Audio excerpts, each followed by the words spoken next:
Assalamualaikum warahmatullahi wabarakatuh. Halo anak-anak, apa kabarnya hari ini? Ya, semoga semua dalam keadaan sehat ya. Ya, hari ini kita mau belajar tentang sifat air. Nah, Pak Andi mau ajak anak-anak buat mengenal apa saja sifat-sifat air ya. Nah, Pak Andi di sini sudah siapkan beberapa peralatan dan bahannya. Bahannya yang utama adalah ada air. Nah, ada air. Kemudian Pak Andi siapkan ada gula pasir. Kemudian Pak Andi siapkan juga pewarna makanan. Nah, dan Pak Andi sudah siapkan beberapa wadah tempat seperti gelas plastik. Pak Andi juga punya gelas kaca. Kemudian Pak Andi sini siapkan baskom. Pak Andi juga siapkan tisu, ada handuk, dan ada juga kapas. Nah, itu adalah peralatan yang kita siapkan untuk kita eksperimen uji coba tentang sifat-sifat air. Nah, langsung saja ya, kita akan mulai. Kita akan mengenal apa saja sifat-sifat air itu. Nah, yang pertama, sini Pak Andi sudah punya air. Nah, Pak Andi mau mengenalkan yang pertama adalah air dapat melarutkan beberapa zat. Nah, apa saja sih zat yang bisa dilarutkan air?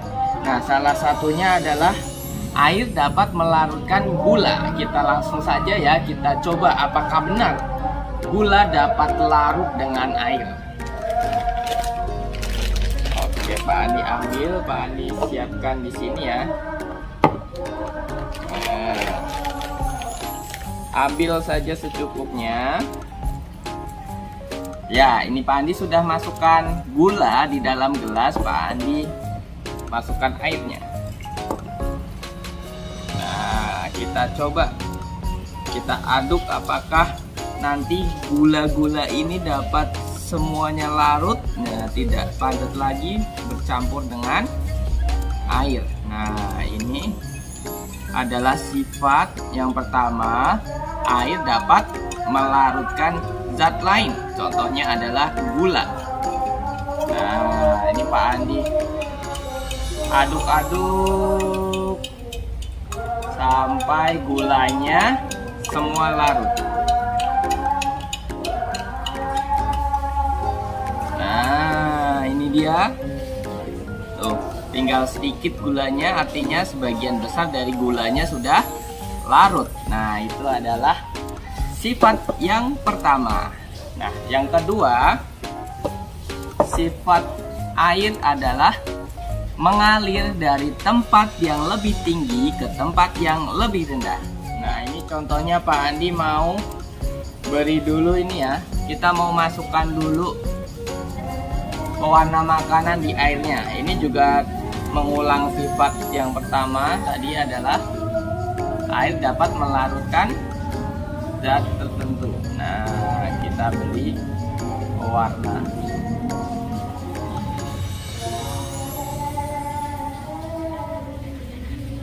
Oke, kita aduk. Nih, lihat tuh, mulai bercampur. Nah, kalau kita aduk dia akan semakin rata. Nah, oke, udah rata. Wah, warnanya bagus sekali, warnanya merah. Oke, selanjutnya yaitu kedua adalah mengalir dari tempat tinggi ke tempat yang lebih rendah. Nah, contohnya ini, Pak Andi akan menuangkan air dari teko ke wadah. Nah, ini adalah tempat lebih tinggi ke tempat yang lebih rendah. Nih contohnya nih. Nah, ini dia. Nah, ini artinya air mengalir dari tempat yang tinggi ke tempat yang lebih rendah.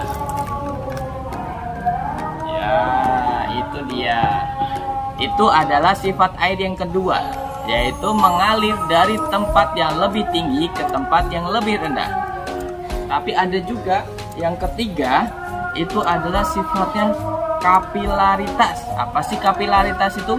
Jadi kapilaritas itu air dapat melawan gaya gravitasi. Jadi artinya air juga dapat merambat ke tempat yang lebih tinggi dengan bantuan gaya kapilaritas. Nah, contohnya adalah seperti ini.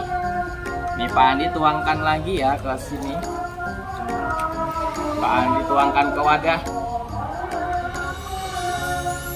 Nah, Pak Andi gunakan tisu.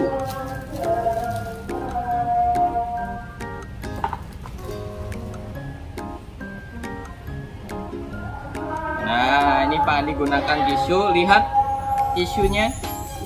Nah, airnya merambat ke tisu, naik ke atas. Terlihat ya. Nanti Pak Andi zoom. Nah, terlihat airnya mulai naik ke atas. Ya, ini membuktikan bahwa air memiliki sifat kapilaritas, melawan gaya gravitasi. Selanjutnya, air memiliki sifat menempati ruang. Bagaimana sih menempati ruang itu? Jadi, air dapat berubah bentuk. Bentuknya sesuai ruang yang dia tempati. Contohnya, nih contohnya di botol minum. Nah, botol plastik ini airnya jadi berbentuk seperti botolnya. Nah, contoh lagi, kalau Pak Andi masukkan di gelas plastik. Airnya menempati gelas plastik, jadi bentuknya seperti gelas plastik. Begitu juga dengan yang ada di tempat wadah besar ini. Nah, airnya sesuai dengan ini bentuknya. Nah, itu dia. Jadi yang keempat adalah air menempati ruang, bentuknya sesuai ruang yang dia tempati. Selanjutnya, permukaan air adalah datar jika air itu tenang. Contohnya, nih lihat. Nah, ini lihat. Terlihat permukaannya datar jika airnya tenang. Tapi kalau airnya kita goyang-goyang, ada getaran yang dia terima. Nah, itu permukaannya tidak datar. Sama dengan yang ada di baskom. Nah, yang ada di baskom ini dia permukaannya datar. Nih, permukaannya dia datar. Nah, itu adalah sifat yang kelima. Selanjutnya sifat keenam, yaitu dapat melalui celah-celah kecil. Melalui celah-celah kecil itu seperti apa ya? Jadi melalui celah-celah kecil itu seperti ini. Air dapat meresap ke kapas. Kapas ini mempunyai celah-celah kecil, tapi dia dapat membasahi kapas ini. Artinya dia dapat menyerap ke celah-celah kecil. Ini Pak Andi masukkan ke sini ya.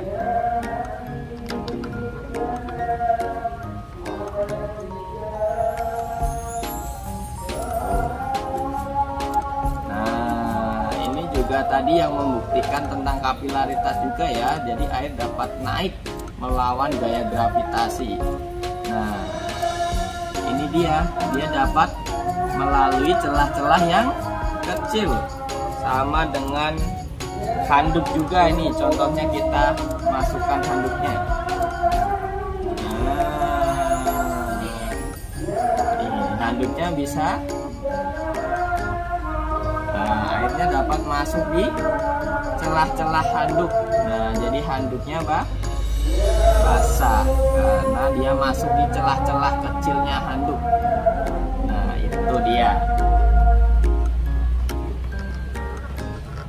Nah, itu dia adalah yang keenam, air dapat meresap ke celah-celah kecil. Yang ketujuh, air dapat menekan ke segala arah. Artinya bagaimana?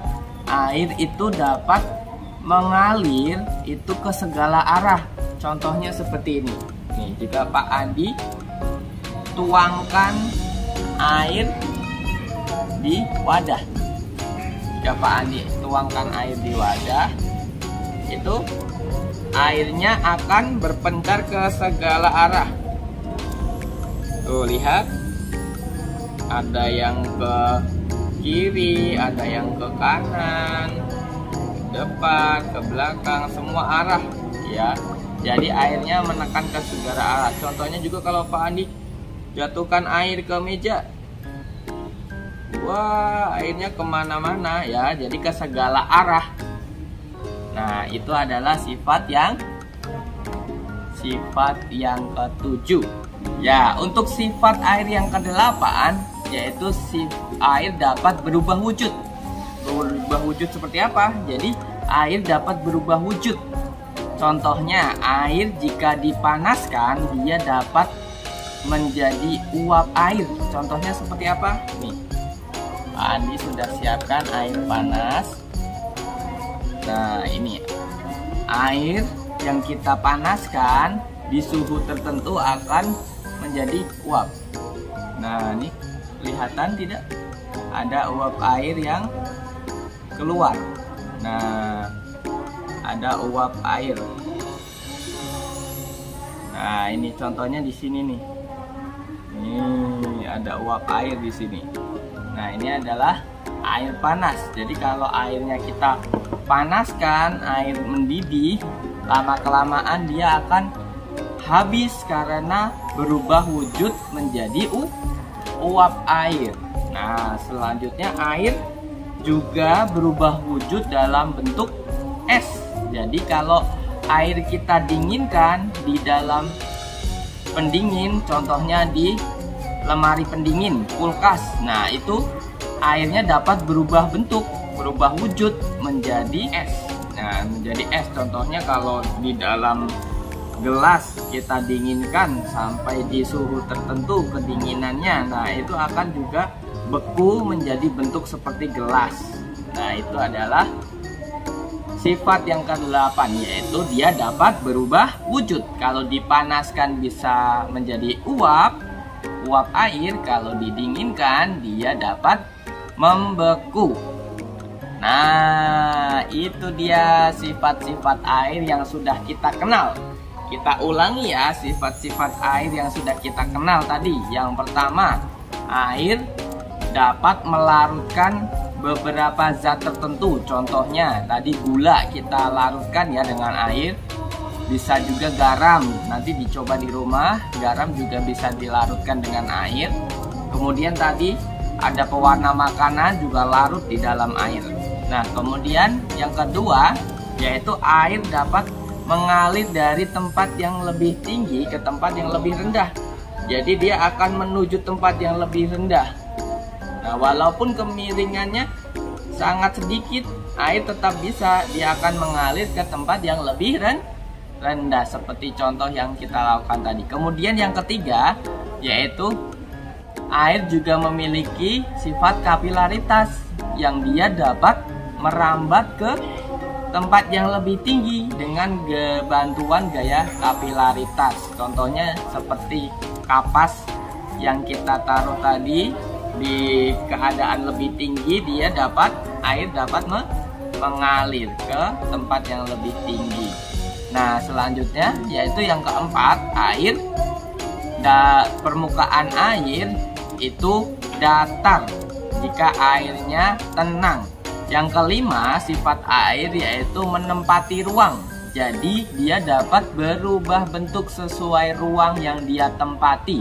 Contohnya tadi ada air di dalam gelas. Nah, airnya akan berbentuk seperti gelas. Kalau kita masukkan ke dalam botol, airnya akan berbentuk seperti botol juga.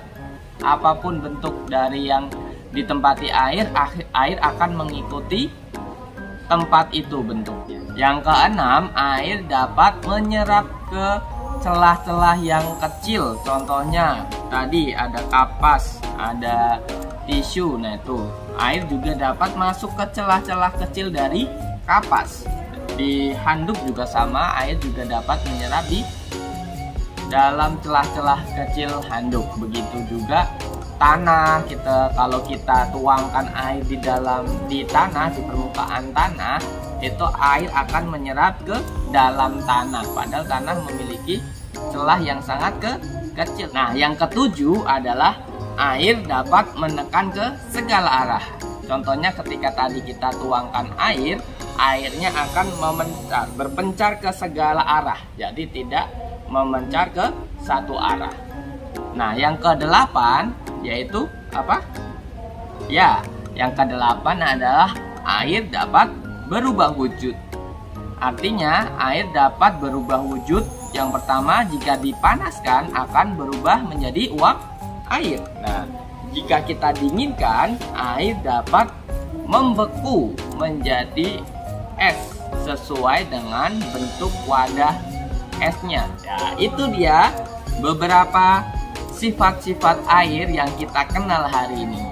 Nah, anak-anak di rumah dapat mempraktekkan sendiri dari 1 sampai 8 kegiatan mengenal sifat air ini. Ya, kita coba di rumah apakah benar apa yang Pak Andi lakukan hari ini. Nah, kalian juga bisa coba lakukan di rumah.